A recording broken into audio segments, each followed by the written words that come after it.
और चलिए इसी बीच एक और बड़ी जानकारी सामने आ रही है। आर्मी चीफ ने पश्चिमी सीमा कमांडर्स के साथ बैठक की है। तो आर्मी चीफ ने सीमा सुरक्षा की समीक्षा की। आर्मी चीफ की तरफ से सेना के कमांडरों को खुली छूट दी गई है और एक दिन पहले भी यह बड़ी जानकारी सामने आई थी। मिनिस्ट्री ऑफ होम अफेयर्स की तरफ से बॉर्डर सिक्योरिटी फोर्स को खुली छूट दी गई थी और इस बात में कोई दो राय नहीं है कि हमें अभी के सिनेरियो के हिसाब से बहुत कुछ समझने और नसीहत लेने की जरूरत है और इसलिए हमने कई पॉलिसी में बदलाव भी किया है, कई नीतियों में बदलाव भी किया है। और चलिए चर्चा हम करेंगे इस पूरे सिनेरियो पर जो अभी तक लगातार डेवलपमेंट सामने आ रहे हैं। हमारे साथ बेहद खास मेहमान रक्षा विशेषज्ञ दर्शन सिंह ढिल्लों साहब जुड़ गए हैं और समय समय पर हम डिस्कशन करते रहते हैं। और दर्शन सिंह ढिल्लों साहब अपने बेबाक बयानों के लिए जाने जाते हैं, अपनी इंटेलेक्चुअलिटी के लिए जाने जाते हैं। दर्शन जी, क्या लगता है कि बयानबाजी और सीज फायर में अब सब कुछ ठंडे बस्ते में चला गया है? नहीं, ठंडे बस्ते में अभी कुछ नहीं गया है। एक पॉज आ गया है उसमें, यानी एक विराम जरूर आया है। ठंडे बस्ते में अभी तक कुछ नहीं गया है। देखिए, पाकिस्तान पे पहली बात तो हम भरोसा कर ही नहीं सकते जी। हर बार वो अपने वादे से पलटा है, हर बार उसने वही हरकत दोहराई है। तो पाकिस्तान पे विश्वास करना उनकी बातों पे मूर्खता होगी। पाकिस्तान एक कुत्ते की पूंछ की तरह है, कभी सीधा नहीं होगा, क्योंकि उनका मेन पॉइंट जो एजेंडा है वो टेररिज्म है, जिसके ऊपर उनका सर्वाइवल है। तो इसलिए जो शांति है वो टेम्परेरी लग रही है मुझे। तो हमें वेट एंड वॉच करना होगा। और ज्यादातर जैसे कल भी शाम को इसी टाइम तकरीबन सीज फायर हुआ था और 3 घंटे बाद बमबारी शुरू हो गई। तो आज जो रात आ रही है तो हमें देखना पड़ेगा कि इस रात को पाकिस्तान कैसे लेता है जी। क्योंकि अब फजीयत काफी हुई है कि सीज फायर के बाद भी उन्होंने लगातार बमबारी करी, लगातार ड्रोन भेजे, सारे जो एक्शन वो पहले किए थे किए।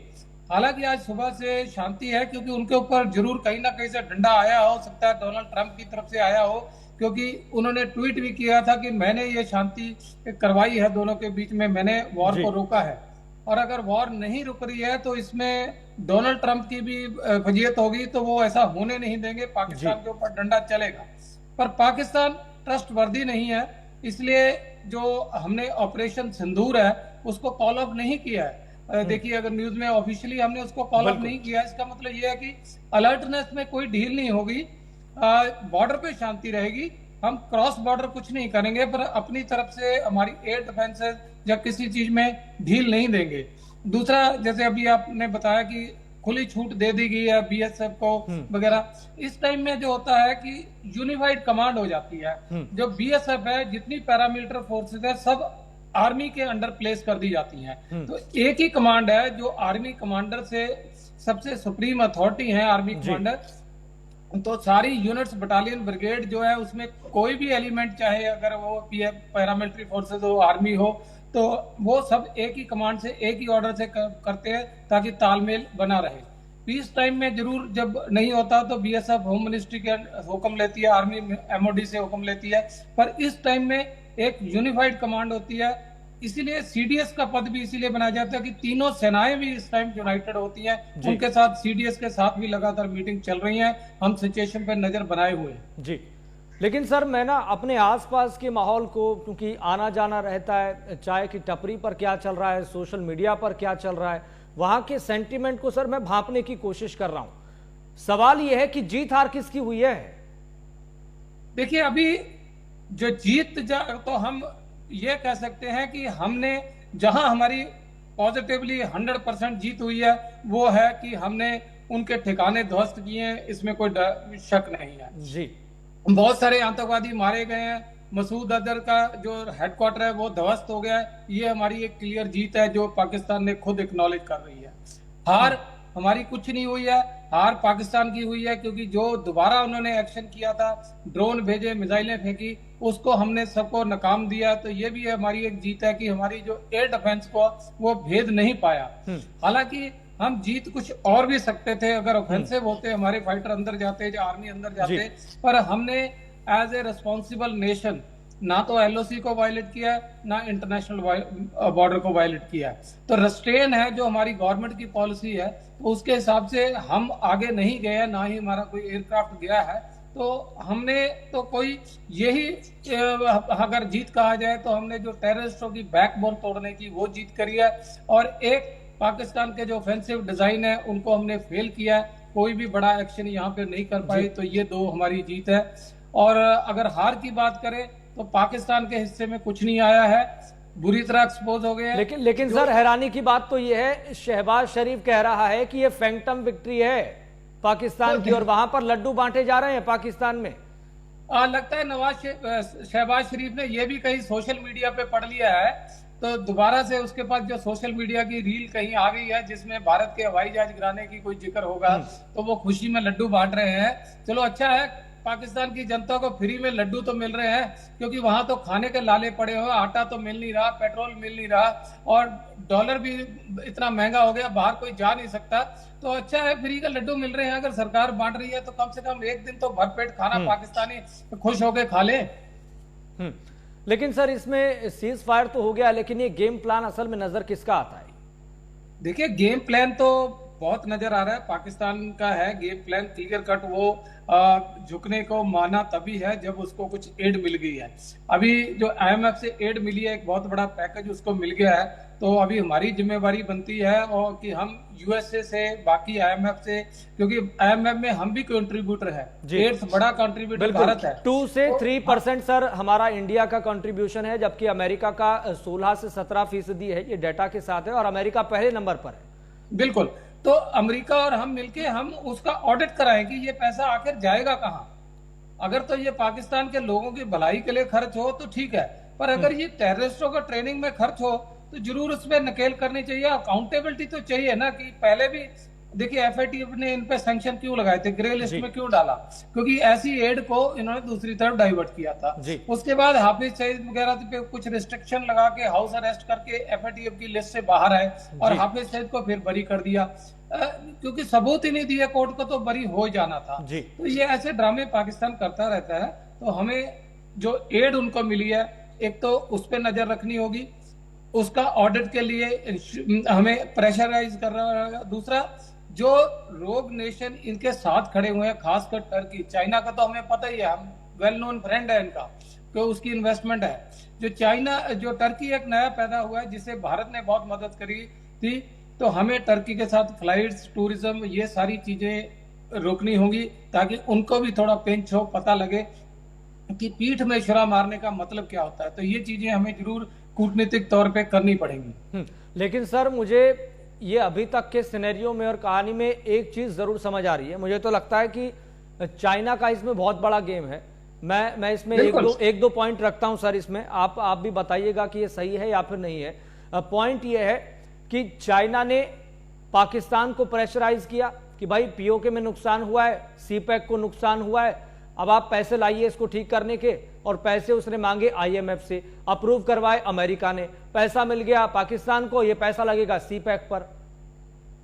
जी हाँ, बिल्कुल, चाइना ने एक तरह से अपना उल्लू सीधा कर लिया है, क्योंकि जो डैमेज उनके हुए थे वो चाइना से रिपेयर करवा रहा है, और चाइना पाकिस्तान से रिपेयर करवा रहा है। तो पाकिस्तान पैसा कहां से लाएगा, बैंकक्रप्ट। वो फिर कटोरा लेके यूएस के पास पहुंच गया, और यूएस ने पहले तो उसको ये वॉर रोकने के लिए बोला, तो उसके पास मानने के सिवा कोई चांस नहीं था। तो चाइना की इन्वेस्टमेंट जो जहां है, दूसरी वहां से जो बॉर्डर पोर्ट के लिए रास्ता बना हुआ है पोर्ट का, चाइना कभी नहीं चाहेगा कि भारत इतना अग्रेसिव हो जाए कि उस रास्ते को काट दे और पीएको को काट दे। तो चाइना की जो करोड़ों डॉलर की इन्वेस्टमेंट है पाकिस्तान के अंदर रोड्स एंड हाईवे में, वो सारी डूब जाए। तो चाइना तो एक नॉन फ्रेंड है। जितने पाकिस्तान के पास एयरक्राफ्ट है मोस्टली चाइनीज है, मिसाइल्स भी हैं, बहुत सारी चीजें वो चाइनीज ही यूज कर रहा है। अभी जो पीआईए है उसके लिए भी जो एयरक्राफ्ट की डील चल रही है वो भी चाइनीज एयरक्राफ्ट है, क्योंकि चाइना एयरक्राफ्ट इंडस्ट्री में आना चाहता है, तो कोई कंट्री उसके एयरक्राफ्ट नहीं खरीद रहा है, तो वो एयरक्राफ्ट भी पीआईए के ऊपर थोपे जाएंगे चाइना द्वारा। लेकिन इसमें अमेरिका का अपना कितना इंटरेस्ट दिखाई देता है सर आपको? देखिए, अमेरिका कभी भी बिना इंटरेस्ट के कोई काम नहीं करता। दूसरी चीज, अमेरिका कभी अपने धरती पे लड़ाई नहीं लड़ता। तो जो भी वो साजो सामान बनाता है वो दूसरों के लिए होता है। जब तक दूसरे लड़ेंगे, उसका साजो सामान बिकेगा और वहां की इंडस्ट्री चलेगी। तो अपनी इंडस्ट्री को तो प्रमोट करने के लिए अमेरिका हमेशा काम करता है। जहां भी कहीं लड़ाई लड़ने अमेरिका गया तो वहां पे रिसोर्सेज पे कब्जा करना और वहां का जो है सारी जो मिनरल्स हैं वो सब है, ऑयल है, ऐसी जगह में अमेरिका अपना प्रभुत्व बना के रखता है, अपने देश को वो बचा के रखता है, अपने जी। रिसोर्सेज को बचा के रखता है। एक बिजनेस इंटरेस्ट अमेरिका का है उस क्षेत्र में, और भारत के साथ भी है, क्योंकि भारत एक बहुत बड़ी मार्केट है, भारत को वो नाराज नहीं करना चाहता। बिल्कुल। और यूएसए के अंदर जो आईटी इंडस्ट्री है उसमें बहुत सारे भारतीय हैं, जिसमें बैकबोन जो सारी आईटी इंडस्ट्री की वो भारतीय और चाइनीज पे टिकी हुई है, तो भारतीयों को वो नाराज नहीं करना चाहता। इसलिए भारत के साथ भी वो बैलेंस रखना चाहता है कि इतनी बड़ी मार्केट को छोड़ना नहीं चाहता अमेरिका। दर्शन सिंह ढिल्लों जी, कहीं ऐसा तो नहीं कि अमेरिका, पाकिस्तान और चाइना ने मिलकर भारत के साथ खेल खेल लिया है? क्योंकि हमारा टारगेट तो पाक ऑक्यूपाइड कश्मीर था। अमेरिका ये कभी चाहेगा नहीं, चाइना ये कभी चाहेगा नहीं, इसलिए बीच में सब कुछ रुकवा दिया। देखिए, कहीं ना कहीं ये शक जरूर जाहिर होता है कि हम जीत के काफी करीब पहुंच के रुक गए हैं जी। ये जनरल फीलिंग भी है और लगता भी है, जिस तरह से हमारी तैयारी थी और हम सब अभी वेट कर रहे थे कि बड़े एक्शन के लिए हम बिल्कुल लास्ट में जाकर, और एकदम अब्रप्टली ये एक्शन होना जी थोड़ा हैरानी तो पैदा करता है हर किसी के माइंड में। क्योंकि मेरे को लग रहा था कि ये 3-4 दिन और चलेगा, जब तक पाकिस्तान का बिल्कुल एग्जॉस्ट नहीं हो जाएगा। हम थोड़ा बहुत उस पर और प्रेशर बनाएंगे और वो पाकिस्तान खुद झुकेगा। पर एकदम से इंटरवीन करके और कुछ ही घंटों में ये सीज फायर होना थोड़ा हैरानीजनक तो है। लगता तो है कि बैकडोर कुछ नेगोशिएशन भी हुई होगी, कुछ प्रेशर आया है हम पे और उन पे कि इसको जल्दी खत्म किया जाए, क्योंकि जैसे जैसे ये लंबा चल रहा था पाकिस्तान के पास रिसोर्सेज बड़े लिमिटेड है। वैसे वैसे ये बड़ी पावर्स को शायद अंदाजा हो रहा था कि पाकिस्तान बहुत जल्दी टूटने वाला है और उसके बाद इंडिया को फ्री रन मिल जाएगा। अगर को अंदर घुस गए तो पाकिस्तान के पास रेजिस्टेंस के लिए कुछ नहीं होगा। तो लगता है कहीं ना कहीं कुछ जल्दबाजी में प्रेशर डाल के इसको बहुत जल्दी रुकवाने की कोशिश करी गई है, क्योंकि हम लोग काफी बड़ा कुछ अचीव करने के मूड में थे और हम सडनली एकदम रुक गए वहां। जी दर्शन जी, आप इसको भी एक्सप्लेन कीजिए कि अमेरिका क्यों नहीं चाहेगा कि भारत के हिस्से में पाक ऑक्यूपाइड कश्मीर आ जाए? देखिए, भारत नहीं चाहेगा कि वहां जो इंस्टेबिलिटी बढ़ जाए। एक ग्राउंड उसको चाहिए वहां। देखो, अफगानिस्तान है, उधर बलूचिस्तान है, प्रॉब्लम है। तो अगर कभी उस क्षेत्र में, देखिए पहले भी जब तालिबान के साथ लड़ना था तो भारत से भी ऑफर मांगी थी उन्होंने कि क्या आप अपने श्रीनगर या पंजाब में कोई बेस देंगे, तो भारत ने मना कर दिया था। तो कल को अगर उसको कहीं एयर बेसेस वगैरह बनाने हैं तो उसको पाकिस्तान जैसा देश चाहिए जो उसके इशारों पे नाच सके। तो इसलिए पाकिस्तान नहीं चाहेगा कि पाकिस्तान का मलिया मेट हो जाए, बिल्कुल टूट जाए और भारत स्ट्रांग हो जाए और एक जो सॉलिड प्लेटफॉर्म है उसका वो चला जाए। तो इसलिए पाकिस्तान को जिंदा रखने के लिए वो कुछ ना कुछ डोज जो है थोड़ा ग्लूकोज देता रहेगा, जैसा कि अभी दिया है।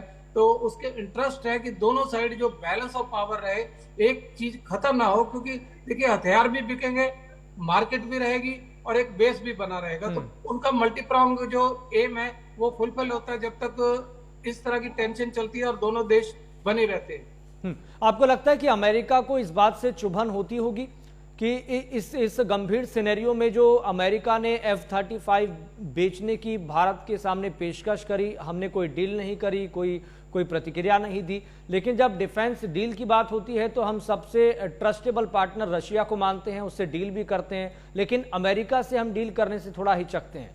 इस बात से चुभन होती है अमेरिका को? जी हाँ, बिल्कुल होती है। क्योंकि देखो, पहले हमारा जो जब यूएसएसआर था तो हमारा 100% ही जो आर्मर्ड है, नेवी है, एयरफोर्स है, वो रशिया बेस्ड था। उसके टूटने के बाद क्योंकि वहां पे बहुत ज्यादा गिरावट आई स्टैंडर्ड में, तो भारत ने वर्ल्ड में अपने पार्टनर खोजे।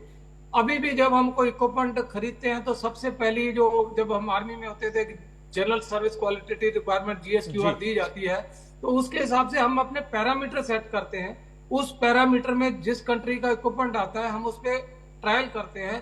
पहले उसके नॉर्मल ट्रायल्स होते हैं, फिर उसके फील्ड यूनिट्स को दे दिए जाते हैं, फील्ड ट्रायल्स होते हैं। उसके बाद एवेल्युएशन के बाद ही कि जो इक्विपमेंट बेस्ट है हमारी कंडीशन से, हमारी एनवायरनमेंट से और कॉस्ट वाइज हमें सूट करेगा। साथ ही साथ भारत हमेशा इंसिस्ट करता है ट्रांसफर ऑफ टेक्नोलॉजी, ताकि उस चीज को हम यहाँ बना सके, बाद में हमें उस पे देश पे डिपेंडेंट ना रहे।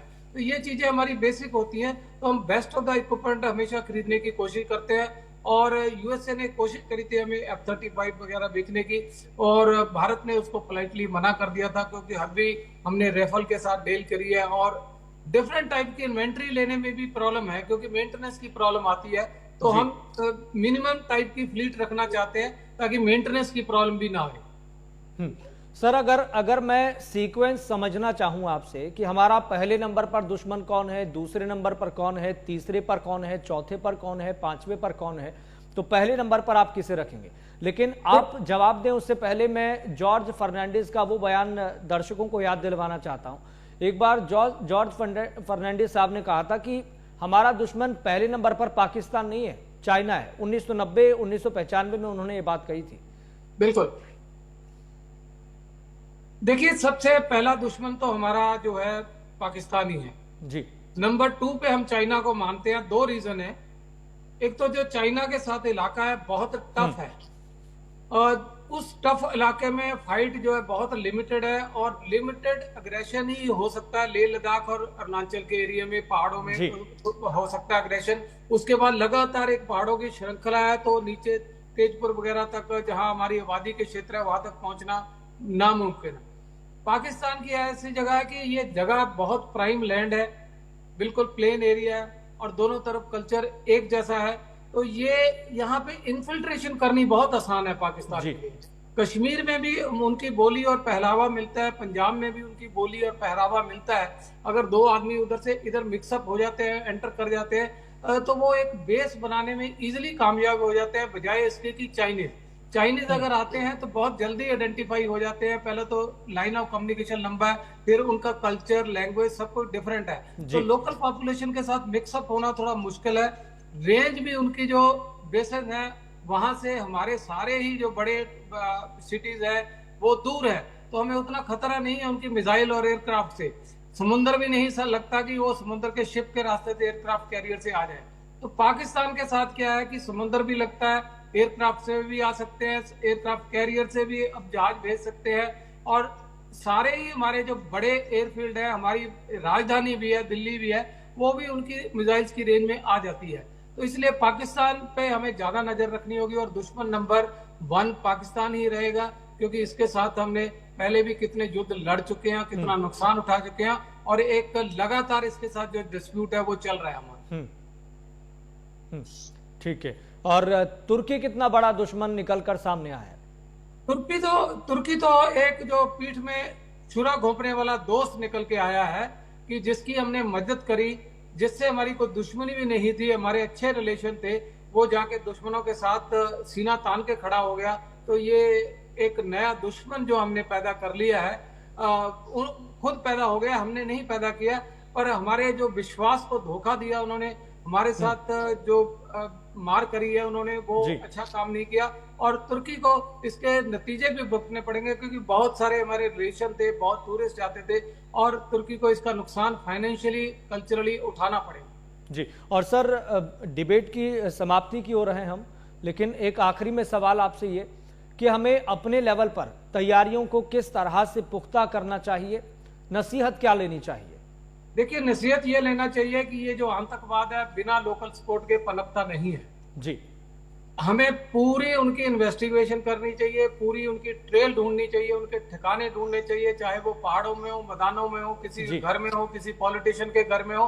तो ये छोड़ना नहीं चाहिए। जो देश के गद्दार हैं, जो यहाँ पे अफवाहें फैलाते हैं, अभी भी फेसबुक वगैरह मीडिया पे कितने लोग हैं जो ये पोस्टें शेयर कर रहे हैं पाकिस्तान की, जिसमें जहाज गिरे। जहाज गिरना कोई छोटी घटना नहीं होती है, फटाफट जंगल में आग की तरह खबरें फैल जाती हैं। तो ऐसा जो कुछ हुआ नहीं है, फिर भी वो चीजें जो पाकिस्तान बना के भेज रहा है उसके झांसे में आ रहे हैं, और यहाँ पे लोग उनको सपोर्ट देते हैं। तो ये लोकल गद्दार हैं, उनको जो टेररिज्म को सपोर्ट करते हैं, ये हमारा सबसे पहले, चाहे वो ओवरग्राउंड हो चाहे अंडरग्राउंड, ये हमारा टारगेट होना चाहिए। इनको अगर हम फिनिश कर लेंगे तो हम उनकी जड़ें काट देंगे। बिल्कुल, ये बहुत महत्वपूर्ण बात है, बहुत महत्वपूर्ण पॉइंट है, और उम्मीद भी हम यही करते हैं कि ये सर्च ऑपरेशन लगातार जारी रहेंगे जम्मू कश्मीर में, ताकि इन तथाकथित सेपरेटिज्म की आइडियोलॉजी से इत्तेफाक रखने वाले लोगों को समय रहते ढूंढा जा सके। और खुलेआम हम कहते हैं कि अगर उनको पाकिस्तान जाना है तो पाकिस्तान चले जाएं, व्यवस्था भारत कर देगा। फिलहाल बहुत बहुत शुक्रिया दर्शन सिंह ढिल्लों जी, इस चर्चा में शामिल होने के लिए, अपना कीमती समय देने के लिए बहुत बहुत शुक्रिया।